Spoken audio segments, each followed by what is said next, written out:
GEEK Files, 2026, March 21st, Burnaby. So, fall of 88, Whitehorse Air Maintenance, playing around on Ambrose's Caribou VYZ.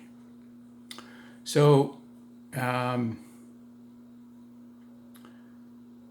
spark plug harnesses aren't like automotive harnesses because spark plugs generate a lot of radio RF interference. They're shielded. So when you screw the spark plug in, you actually screw the top of the lead on.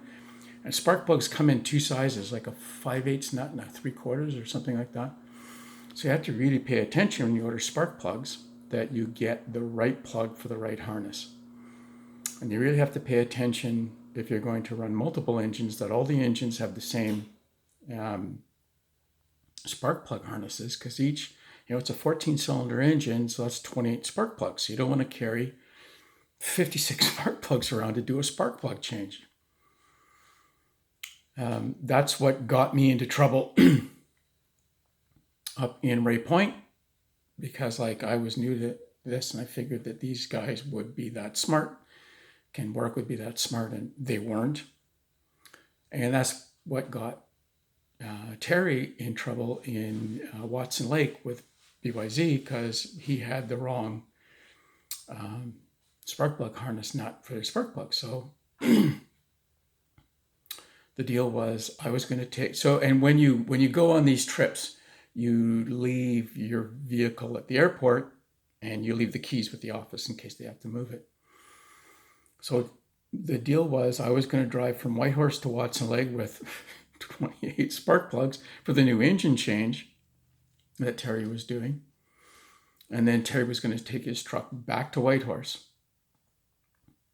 And that went off all smooth. I don't know how long it is. It's a fair drive. It's everything in the Yukon's a fair drive.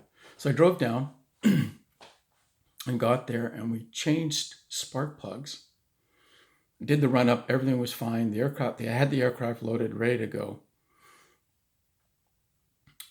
Terry took his truck, took off, and then Donnie, Blaine, and I flew from Watson Lake. It was late in the day, so we flew Watson Lake to Yellowknife.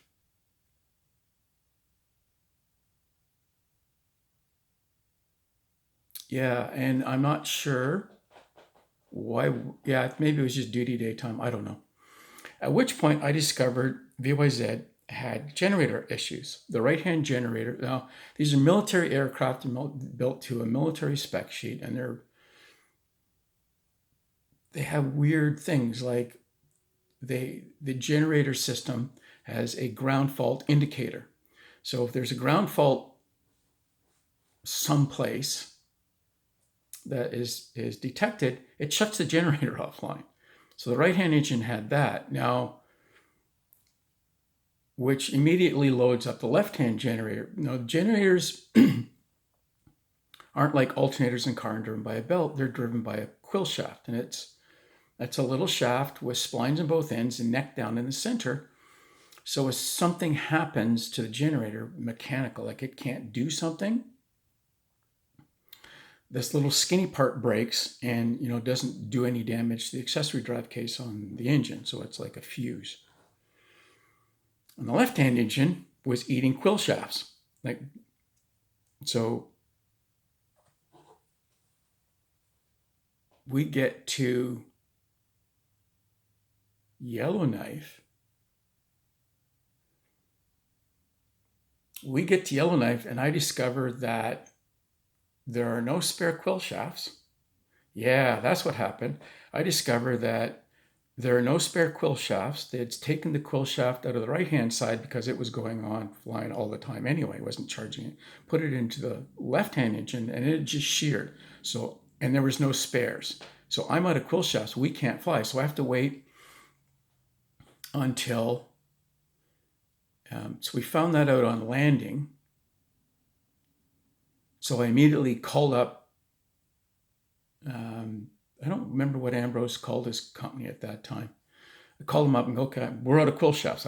We can't do anything until you get a quill shaft. And no one, I tried to scrounge one up on the air, a couple up on the airfield that couldn't. Because I don't think Buffalo Joe was still running only DC 3s. He wasn't running, he hadn't bought his DC 4 yet. So there's no R2000 engines around anywhere. So we had to wait until one was flown over in the morning from Whitehorse to Yellowknife. Now, fortunately, there's a whole bunch of, I mean, that was a really common route. There's lots of companies flying Whitehorse, Yellowknife. So yeah, so there was so that's the second time I've met this aircraft when it was broken down. It was broken down when I got it in Watson Lake, and now we're broken down in Yellowknife. There's a saying among mechanics: 1 is a curiosity, 2 is a concern, 3 becomes a pattern. Yeah. So we went out because there was nothing we could do. We weren't going anywhere. We had a good time in Yellowknife. Yeah, I met up with some friends from Comair that had moved up to, surprisingly moved up to Yellowknife because, Comair was going broke at that time. They,